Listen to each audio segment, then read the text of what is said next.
요나서 2장은 이제 요나의 물고기 뱃속에서 드리는 기도라고 할 수 있습니다. 요나가 물고기 뱃속에서 보낸 기간이 얼마입니까? 3일이죠. 1장 17절에 보면 요나가 3일 밤낮을 물고기 뱃속에 있었다, 이렇게 기록을 하고 있습니다.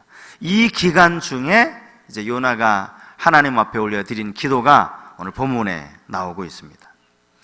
사실 본문은 요나의 첫 번째 기도라고 할 수 있습니다. 이 이야기가 무슨 말인가 하면 요나서 1장에서는 요나가 기도하는 모습을 찾아볼 수 없다라는 겁니다.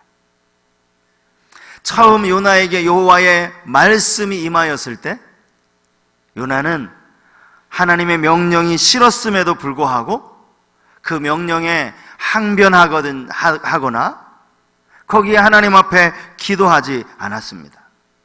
그가 다시스로 향하는 배에 올라탔을 때에도, 또 그 배가 이제 다시스로 향하여 출항하였을 때에도 요나는 한 번도 하나님 앞에 기도하지 않았습니다. 큰 폭풍이 불어와서 배가 깨어질 지경이 되었음에도 요나는 하나님 앞에 기도하지 않아요. 심지어 우리가 어제 살피지 않았습니까? 너는 일어나서 내 하나님께 기도하라, 너 왜 잠자고 있느냐? 라는 이 선장의 꾸중을 들었어요. 선장의 책망을 들었어요. 그리고 요나가 기도했습니까? 기도했다는 장면이 나오지 않아요. 글쎄요, 요나가 한번 이건 아니라고 생각하는 일에는 아주 뚝심이 세다 보니까 나는 그냥 마음에 그렇게 작정을 했는지, 아니면 하나님 앞에 너무 부끄럽고 죄송하고 창피해서 하나님 앞에 기도할 용기가 없었는지는 모르지만 요나서 1장에 이 수많은 스토리가 있음에도 불구하고 요나는 하나님 앞에 한 번도 기도하지 않았습니다. 그런데 요나가 이제 물고기 뱃속에 들어가고 나서야 하나님께 기도를 드립니다. 여러분, 그 이유가 어디 있다고 생각하십니까? 아니, 선장한테 기도하라는 이야기 막 큰 소리로 그렇게 책망까지 듣고도 기도하지 않았어요. 그런데 그가 어떻게 물고기 뱃속에서 기도를 할 수 있었겠습니까? 이 물고기 뱃속에 여러분 기도하기 좋은 환경은 아니었을 거 아닙니까?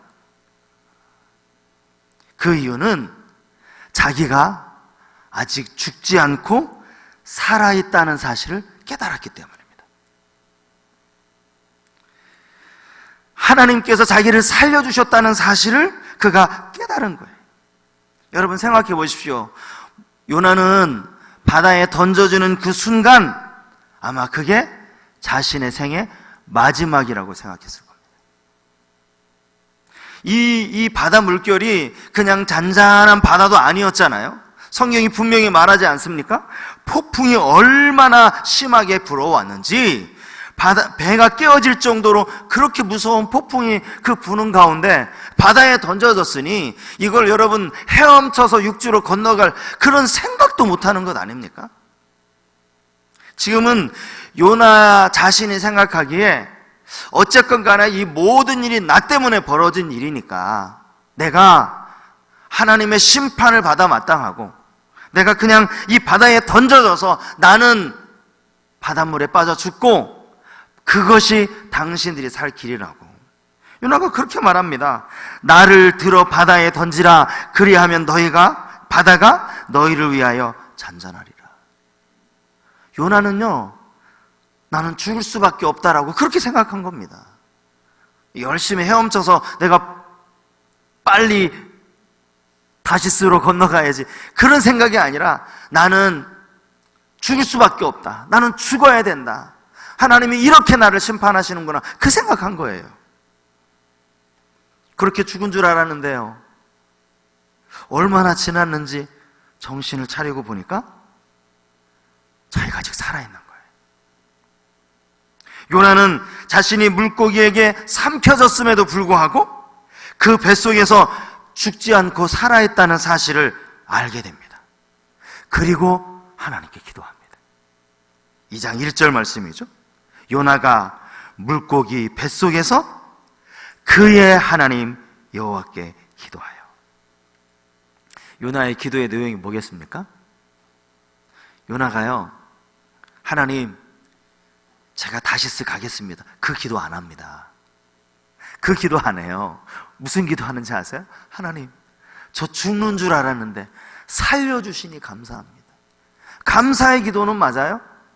자기가 죽을 수밖에 없었는데 하나님이 살려주신 그 사실에 대한 감사 기도를 하는 거예요.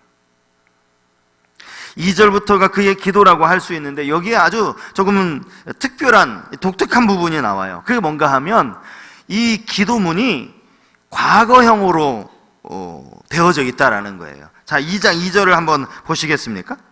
이르되 내가 받는 고난으로 말미암아 여호와께 불러 아뢰었더니 주께서 내게 대답하셨고 내가 수월의 뱃속에서 부르짖었더니 주께서 내 음성을 들으셨나이다. 여러분 생각해 보십시오. 지금 이 기도가 요나가 물고기 뱃속에서 처음으로 하나님께 드리는 기도예요. 지금 막 이제 기도가 시작이 된 거예요. 그런데 요나가 뭐라고 얘기합니까? 이 모든 일을 과거형으로 이야기하고 있습니다. 내가 이미 하나님께 불러 아뢰었다. 내가 이미 하나님께 부르짖었다. 자기가 기도한 것만 과거형이 아니라 하나님이 응답하셨다. 응답하신 것도 다 과거형이에요. 내게 대답하셨다. 주께서 내 음성을 들으셨다. 아니 지금 기도하고 있는 주제에 앞에 그가 기도했나요? 이미 오래전에 하나님이 다 기도를 드렸던 것처럼 그렇게 이야기하고 있어요. 이것은 요나가 이미 하나님께서 자기 죽을 목숨을 건져주신 그 하나님을 경험하였기 때문에 이미 경험한 하나님께 대한 확신에 찬 기도라고 할 수 있습니다. 아직 물고기 뱃속에 있어요. 아직 구원받은 거 아니에요. 물고기 뱃속에서 그렇게 죽을지도 몰라요. 그런데 죽을 거면 이미 죽었어야 되는데 그렇잖아요. 죽을 거면 이미 굳이 물고기 뱃속에 안 들어가도 돼요. 그냥 하나님 가만히 내버려 두시면 그냥 죽는 거예요. 그 파도에 물에 빠져 죽는 거예요. 그런데 하나님이 자기를 살리셨잖아요. 이미 경험한 하나님에 대한 그 확신 때문에 하나님이 다 응답하셨다고, 기도를 들으셨다라고 그렇게 이야기하고 있는 겁니다. 저는 오늘 이 본문에서 요나의 기도 가운데 두 가지를 함께 생각하면서 기도의 제목으로 삼고 이 새벽에도 기도했으면 좋겠는데요. 첫 번째는 요나가 물고기 뱃속에서 기도했다는 사실입니다. 물고기 뱃속에서. 오늘 본문을 보시면 이 물고기 뱃속이라는 단어가 한 3번 나옵니다. 1장 17절에 나오고요, 2장 1절에 나오고요, 2장 2절에는 요나가 기도하면서 자기가 그렇게 이야기하죠. 수올의 뱃속에서 내가 부르짖었다. 수올의 뱃속, 이 같은 이야기입니다. 자, 여러분, 우리 한번 상상력을 동원해 가지고 물고기 뱃속을 한번 생각해 봅시다. 물고기 뱃속. 이 물고기가요, 사람을 산채로 삼킬 정도의 물고기면 꽤 큰 물고기라고 우리는 짐작할 수 있겠죠? 그런데 그렇게 이제 요나가 산채로 삼켜졌는데 그 요나가 있는 그 물고기 뱃속을 여러분 생각해 보세요. 그 안에 요나 한 사람을 그냥 꿀꺽 삼킬 정도면 그렇게 삼켜진 것들이 그 이 물고기 뱃속에 그 위장 안에 얼마나 많이 들어가 있겠습니까? 숨은 가까스로 쉴 수 있었으니까 이제 요나가 3일 동안 버틴 것 아닙니까? 어떻게 숨은 가까스로 쉴 수 있었는지는 모르지만 그 안에 각종 역겨운 냄새 이런 것들이 진동을 했을 것이고요. 아무것도 보이지 않는 눈앞이 캄캄한 그런 암흑이었을 겁니다. 여기에서 3일을 보냈다고 하는데 아마 요나 자신에게는 그 3일이 날짜가 는 개념도 없겠죠. 이 3일이 아마 요나 자신에게 30일은 더 걸릴 정도로 그렇게 느껴졌을지도 모릅니다. 이 물고기 뱃속, 성경이 물고기 뱃속을 계속 반복하는 이유가 여기에 있습니다. 자, 이 뱃속이라는 이 히브리어, 오늘 성경에 뱃속이라고 번역된 이 히브리어가 창자, 뱃속이죠, 그죠? 창자, 또 마음, 이런 의미도 있는데요. 이 단어가 이런 뜻도 가지고 있어요. 자궁, 자궁이라는 뜻도 가지고 있다고 합니다. 자, 창세기 25장 23절에 보면 이삭의 아내 리브가가 임신을 했는데 쌍둥이를 임신하잖아요. 그죠? 에서와 야곱을 임신하지 않습니까? 여기 이런 말씀이 나옵니다. 여호와께서 그에게 이르시되 두 국민이 내 태중에 있구나. 두 민족이 내 복 중에서부터 나누이리라. 이 족속이 저 족속보다 강하겠고 큰 자가 어린 자를 섬기리라 하셨더라. 여기 내 복 중에서, 이게 오늘 본문과 똑같은 단어입니다. 리브가야 이 자궁, 복 중에서, 이 물고기 뱃속이랑 똑같은 단어라고요. 겉으로 보기에는 큰 물고기 뱃속입니다. 말씀드린 것처럼 그 안에는 정말 악취가 가득 아주 진동을 했을 것이고요, 눈앞은 캄캄했을 것이고요, 절망할 수밖에 없는 곳, 아무런 희망을 가질 수 없는 곳이 바로 이 물고기 뱃속이에요. 그런데 이곳은 또한 어머니의 자궁과도 같은 곳이에요. 새로운 생명이 태어날 수 있는 곳, 그 안에서 새로운 소망을 가질 수 있는 곳, 바로 그것이 물고기 뱃속이라는 거예요. 그러므로 물고기 뱃속은 죽음과 생명이 공존하는 곳입니다.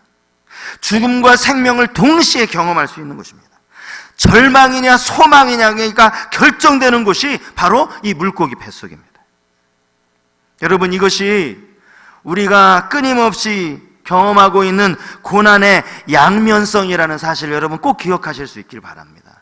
우리에게 찾아오는 고난은요, 늘 절망이고 낙심이고 모든 희망을 다 포기하는 그런 것만 여러분 있는 것이 아니라, 이 안에 이 고난을 통해서 다시금 새로운 생명을 창조해낼 수 있다는 것, 새로운 소망을 창조해낼 수 있다는 이 사실을 우리가 기억해야 한다는 거예요. 여러분, 요나가 그러지 않았습니까? 물고기 뱃속에 들어가서 요나는 죽는 줄 알았어요. 아, 이렇게 죽는가 보구나. 용케 물고기가 나를 이 이빨로 씹어먹지 않아가지고 내가 이렇게 살았지만 그냥 여기서 죽는가 보구나. 그런데 여러분, 물고기 뱃속에서 3일이 지난 이후에 어떤 결과가 일어났습니까? 육지로 토해내죠. 아마 요나 입장에서는 상상할 수도 없는 절망이었을 겁니다. 이 캄캄하고 여기서 어떻게 며칠을 더 버틸 수 있을까? 뭐 먹을 거라고는 있었겠습니까? 그런데 그 3일 동안 요나가 기도하고 나니까 하나님은 요나에게 다시 새로운 생명을 주신 줄 믿습니다. 다시 요나는요, 다시 소명을 받아요. 다시 태어난 거나 마찬가지입니다. 본문 10절 말씀에 보니까 하나님께서요, 이 물고기에게 말씀하셨다라고 그렇게 기록합니다.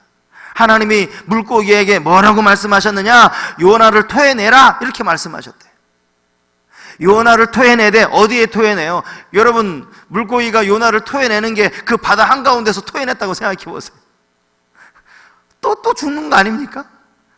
그런데 성경이 분명히 말하고 있죠? 여호와께서 그 물고기에게 말씀하심에 요나를 어디에 토했습니까? 육지에 토해냅니다. 육지에. 살아난 거예요.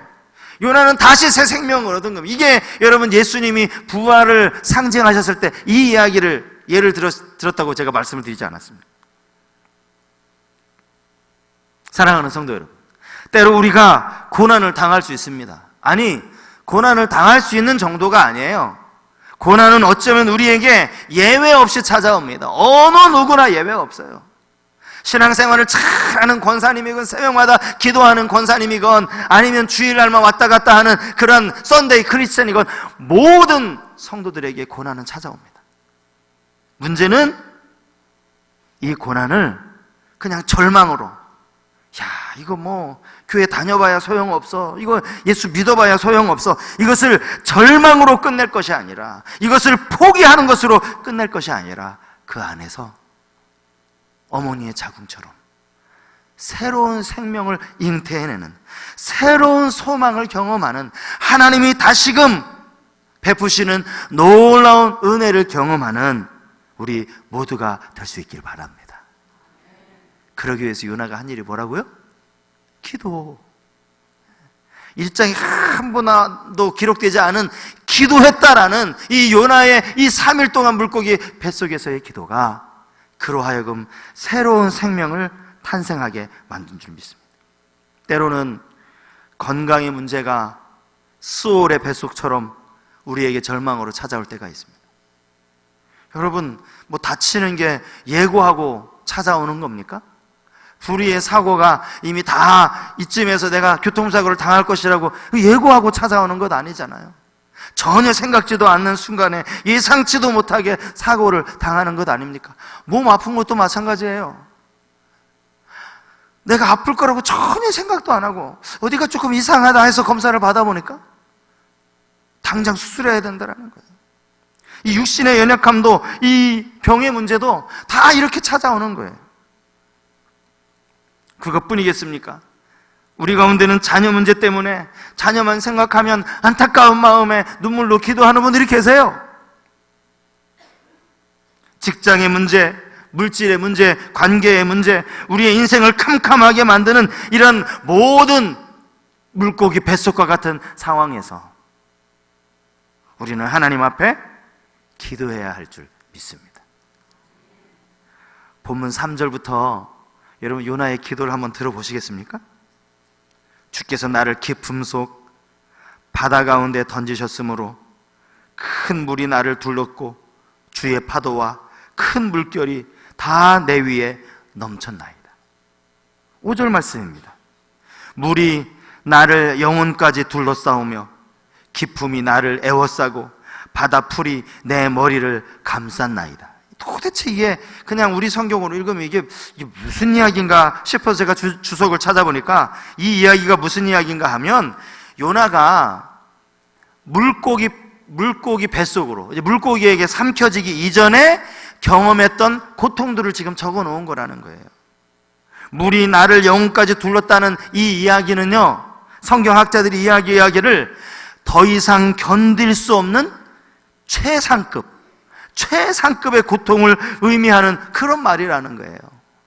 바다풀이 내 머리를 감쌌나이다. 이 말은 요나가 그 바다 밑바닥까지 내려간 거예요. 여러분, 바다 밑바닥에 있는 해초 있잖아요. 해초. 바다 밑바닥에 있는 그 해초가 막 엉켜가지고 그런 고통을 당했다는 거예요.